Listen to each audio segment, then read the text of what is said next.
edition of Hail to the Podcast. If you're watching live on screen, you know why it's special. If you are listening back on a podcast, then I will introduce you to Michigan legend, arguably greatest tight end in Michigan history, Big Ten broadcaster, color commentator in the studio, killing it right now, Mr. Jake Butt. How are you doing, sir? Man, fellas, excited to be with you guys. It's rivalry week. Got a big matchup, Ohio State, Penn State this weekend. As a fan of football, I am fired up, baby. Jake, thanks so much for joining us. We really appreciate it. I just want to start off with this first question in terms of the Michigan State, because that's what most of our viewers are interested in. Michael Barrett said after the most previous game, in his post-game press conference, he said that they just focus on nameless, faceless opponents. And then I just finished talking with a few of the Michigan players at Schembechler Hall, and Mike Sainer still kind of echoed the same sentiment. He said, we just treat this game like any other game. What are your thoughts on that? And how do you kind of take balance between treating it like any other game and treating it as one that's kind of set apart from the rest? Look, that's the correct answer, and it's honestly not untruthful. I mean, it is. Your approach is the same, man. You have to practice, you have to meet, you have to play the game. But let's not make a mistake about this. The guys know what it is, as does Michigan State. I mean, this is a rivalry that does have some hatred involved. We know all the videos we've seen. The truth is Michigan State. Look, Michigan's the number one team in the country at this point. I cover college football. People say, man, why are you saying that? You're a Michigan fan. I said, no, man, I watch a lot of college football, and I covered the game. This is the best team. That's not true for Michigan State. But it doesn't matter this week, man, because there is a sense of hatred. Michigan State's season is made by beating Michigan. If they can find a way to do it this weekend, who cares about anything else? They'll be the happiest people on the planet. Now, back to your original question. This is an echo of why I feel so confident about this team. And really, the comments by Barrett and Sainer still and guys throughout the season, it freaking just oozes maturity and leadership. The biggest challenge for Michigan coming into this year is, man, you're the hunted now, right? Everyone picked Ohio State historically. You were the hunter. Now you're the hunted. Like, people are picking Michigan to win the national title game. That takes maturity to handle it. This week is another data point to say, man, this team has great, great leadership. They're ready for the moment. It does feel like, at least to a fan's perspective, and this is why we're so glad, you've played in this rivalry, right? From a fan perspective, it does feel like a little heat of the rivalry is off this year. Michigan State's obviously dealing with some bigger things on and off the field. And then, like you said, we all know what happened last year, so I don't know if that's pulling a little bit out of it as well. But do you think there's fans out there saying, I don't care what the point spread is. I've seen enough Michigan State games. This is going to be close. This is going to be competitive. Like you said, this is MSU's biggest game of the year. Do you think this one might be one of those closer than expected games, or is Michigan going to have another dominating win in the pocket here? Do I think it could be? Fair. Yeah. Do I think it will be? No, man. No, I don't. I just, and hey, it really can be. Like, I think this game is more likely to be close than, Minnesota or Indiana or a lot of their opponents, just because of everything we just stated. But as the overlying theme here is how damn good Michigan is. Yeah. They are built to dominate teams. They are physically imposing in the trenches on both sides of the ball. But they've taken the step on the edges as well. Roman Wilson having one of the best receiver seasons Michigan has had in recent history. JJ's taken the step. Harbaugh said he might be the best Michigan quarterback of all time. The defense has corrected some of the errors that cost them against TCU last year. So this team has taken a step. It goes back to the maturity. I don't see them, maybe it's close early. That's been an issue. Like, hey, maybe they start a little slow. Maybe it's close early. But by the fourth quarter, I think Michigan just imposes their will, and they're too much.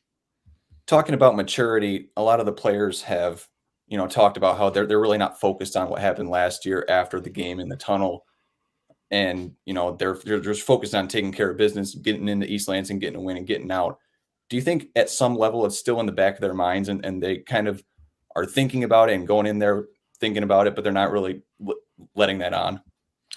It's definitely in the back of your minds. Like, again, we can't deny the obvious here. Of course they know it. Of course they're aware of it. But, like, what's the approach then? Do you want to go take a cheap shot this year to even things out? Or do you want to show something else? Do you want to say, listen, man, like, actually, we're beyond this. Like, our goals aren't to prove a point on Saturday night. Like, our goals are to win a national title.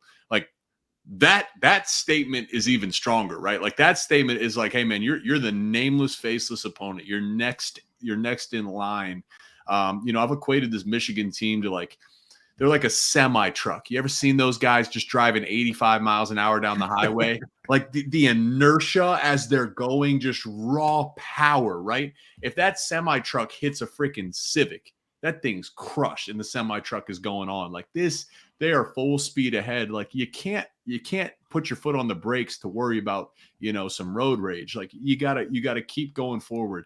And really, I just think that's my approach to a lot of things in life. Like, hey man, like last year is last year. Like this is a new year this year. It's in the back of your mind. You're aware of it. If things get sticky, you may have to address it. That's always a possibility. But frankly, Michigan's goals are way bigger than trying to prove a point on Saturday night. I think people are a little sick of the boa constrictor analogy, so we're going to try and make the 85-mile-per-hour semi-truck catch on. I'm a big fan of that. I think it works. I'm telling you, I think it works. I'm going to give you a chance to talk a little X's and O's here and probably hype up some tight ends as well. You talked about JJ taking the next step and Roman Wilson specifically, but what have you seen watching the tape and watching these games that the receivers are doing? There was a big concern about Ronnie Bell leaving. He was so elite at finding the gaps in the defense, especially when JJ was scrambling. It feels like Roman's doing it, Cornelius, and of course, like I said, the tight ends, Colston Loveland, AJ Barner. Feel free to hype up those guys if you'd like.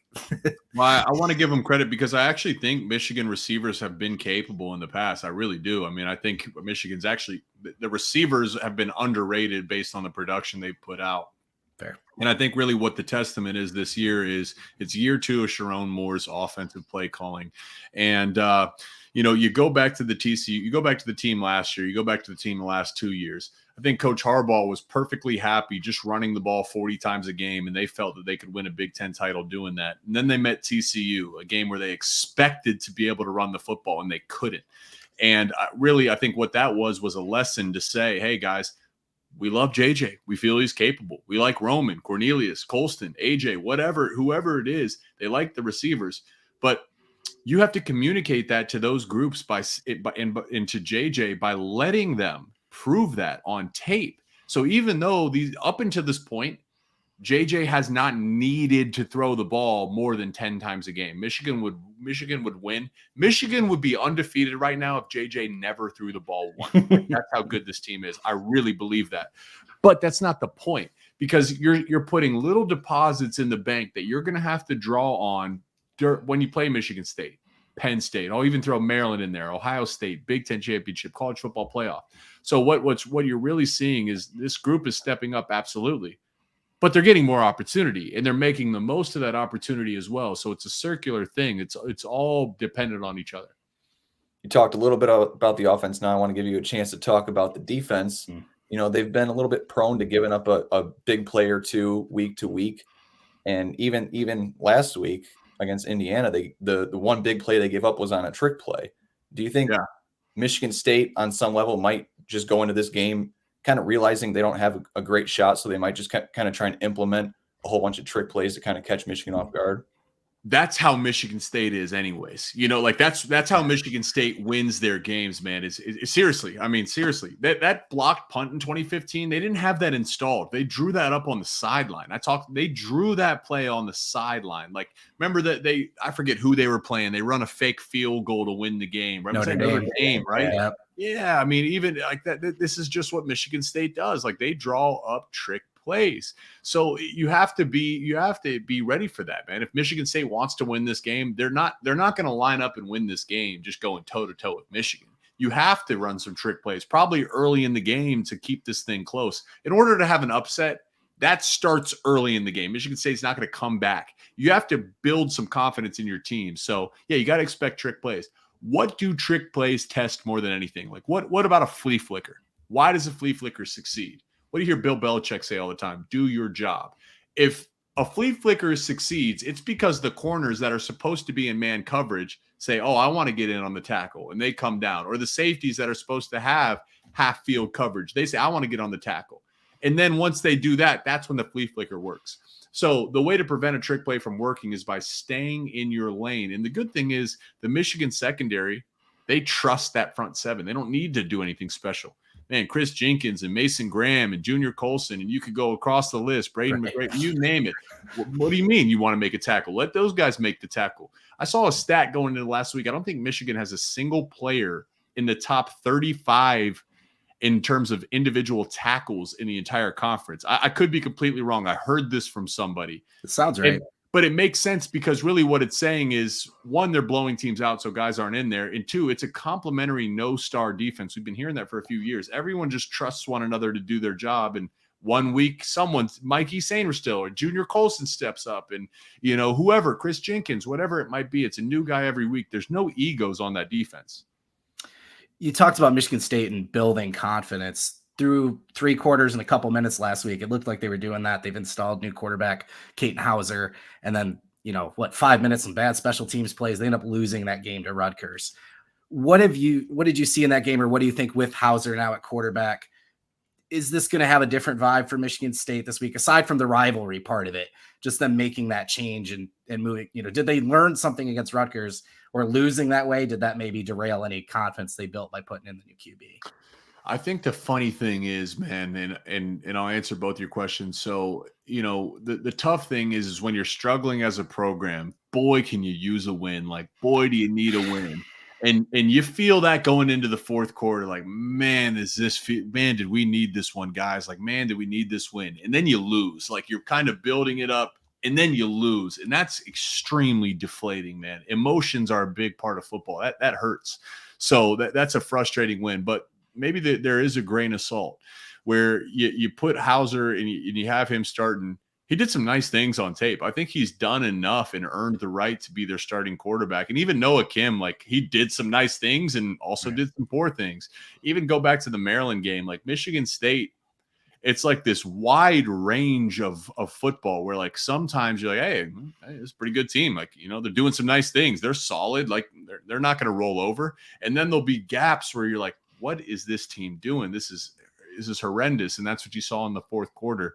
A lot of that was special teams, though. So, it hits to the point where this team is capable of being dangerous, and Michigan has to take that into account.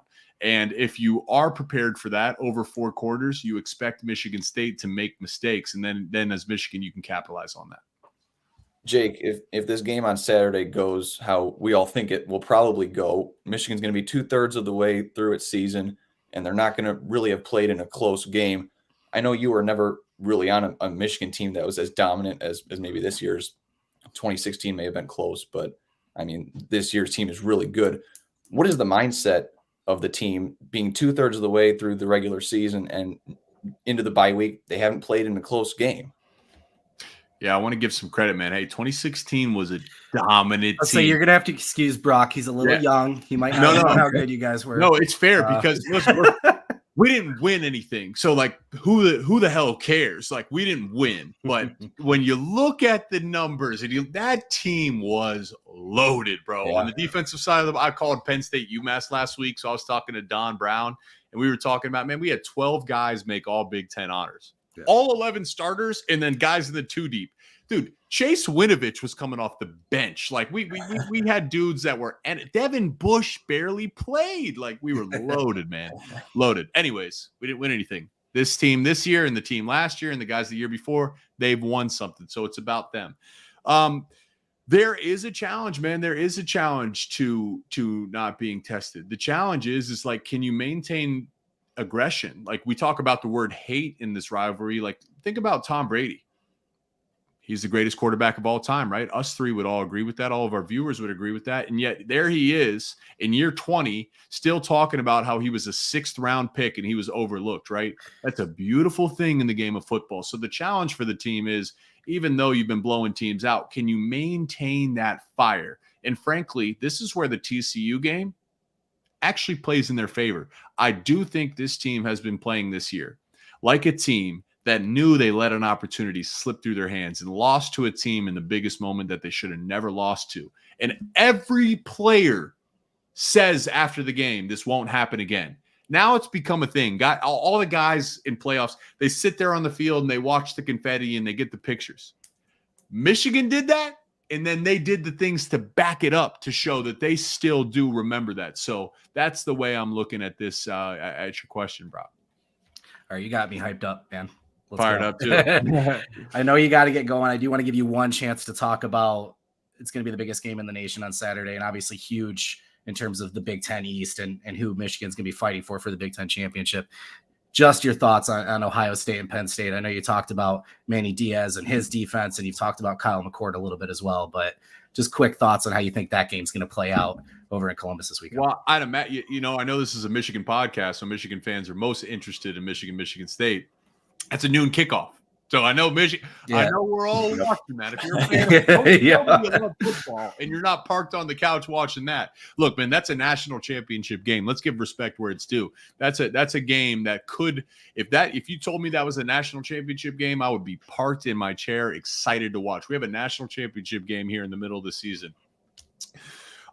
Here's the keys. Okay. Here's the keys. I'm going to go on a limb here and just tell you what I believe is the keys to the game. And let's break it down when Ohio State has the football to start. Okay.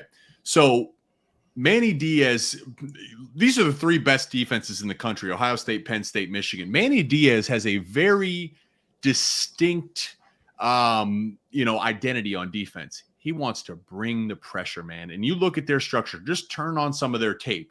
There's 6 or 7 or 8 guys all at the line of scrimmage. Linebackers lined up in the double A gap. There's one safety or no safeties in the middle of the field. They are fully happy bringing pressure and playing man-to-man coverage behind them. So for Ohio State, can you handle the pressure? Now, I'm not a big stats guy, but some stats tell a story. There's 2 different Kyle McCords. There's a Kyle McCord when the pocket is clean, and he's about 70% completion, and he averages about 11.5 yards per completion. There's a Kyle, those are good numbers. Those are some of the best numbers you'll get in the country. There's a Kyle McCord when he's under pressure. And when he's under pressure, he's about 37% completion completion rate in less than 2 yards per completion. So that's what I know Manny Diaz is going to bring the pressure. Can Ohio State's O-line handle it? Can the running backs handle it? Can the tight ends handle it? If not, they are going to be in trouble. On the flip side, when Penn State has the football, what's the number one thing we hear about them, man? Iowa had more explosive plays than Penn State before last year. They're not an explosive offense. So here's the thing I'll say. If you think about, remember Don Brown, right? Aggressive downhill, he's going to blitz. In order to get more, you have to risk more, right? When you blitz, you have no help in the back end, right? So when you try to chase explosives, you risk negatives. Here's the thing about Penn State. They do not have explosive offense, but they have no negative plays either. There's a little stat called stuff rate. And what that stat tells you is how many times do you call a run and that run goes for 0 or negative yards? Penn State has the second best stuff rate in all of college football. They rarely go backwards. So what does that mean? They'll get 2 yards on first, 2 yards on second. They'll be 3rd and 6 or 3rd and 5 or 3rd and 4. The key for Penn State is, are you converting those third downs? Are you able to move the chains? Can your receivers beat man-to-man coverage? Can you handle the pressure from Jim Knowles? Because if you can't, the more opportunities you give to Ohio State, even though your defense can bring the heat, there is some serious talent at the weapons out there. So you want to be able to convert third downs, particularly on the road. You want to maintain possession and move the ball. That's going to be huge. I'm talking a lot here, but this is what I believe to be true. We wanted, man. You're good. In a close game, which I expect this to be, there is a deciding factor that and we've seen this in Penn State and Ohio State games. And we know this because it's Michigan State this week. Special teams will play a factor in this game. I firmly believe that. I firmly believe in that. We've seen Penn State block a field goal and take it back, right? That's this game. I wish it was a protected rivalry. I get it that it's not. I won't hold it against them. That's what we've incentivized with our current playoff structure. This should be a protected rivalry. Special teams will come a factor in this game. Penn State, 2 punt return for touchdowns last week. Another big-time punt return. Ohio State has struggled. It almost cost them the game in Maryland, right? A horrendous snap. This will play a factor, man. Special teams will play a big-time factor. Those are momentum plays, particularly in a close game. So don't be surprised, man. If it plays out like this, we're going to have to do another show next week. This is what I believe to be the keys to the game. Yeah, I'm going to have to give you your credit for calling it, right? Yeah, the 2016 game. I mean, that has propelled Franklin this entire way, right? That block kick just has changed everything. So yeah, it's Ohio State and Penn State. We're talking about defense and special teams. It's kind of interesting, but yeah, I think Drew Aller. This is why they brought Drew Aller to Penn State, man. And I think Sean Clifford and Trace McSorley and some of these, they don't get enough credit, man. Like, sure, they aren't CJ Stroud or some of the sexy quarterback play, but like they won games. Drew Aller, though, they brought you to Penn State to win this game. And it's not a career defining. He'll have plenty more opportunities, but they brought you there. He is two different quarterbacks. At home, he's one of the best quarterbacks in the country. On the road, not as much.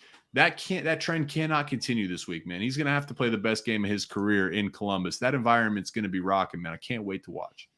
Well, and I know I don't have to explain to you what it's like to be an Ohio kid and not get that Ohio offer. So he'll be thinking about that Saturday for sure. So, Jake, I know we got to let you go, man. Genuinely, sincerely, I always appreciate the time you give us. And I'm going to hold you to that. We'll get you back next week if you call this Penn State game. So you got a second, anything you want to plug, socials, or where they can find you this week on Big Ten Network? Search my name, Jake Butt, on Twitter, Instagram. People say this. I promise, if you guys tweet me and you ask me a question or you're curious about something from football, like I'll answer. I love to interact with everybody. So I'm active on Twitter, Instagram, and TikTok, man. Reach out and I'll get back to you. I promise you that. Absolutely. All right.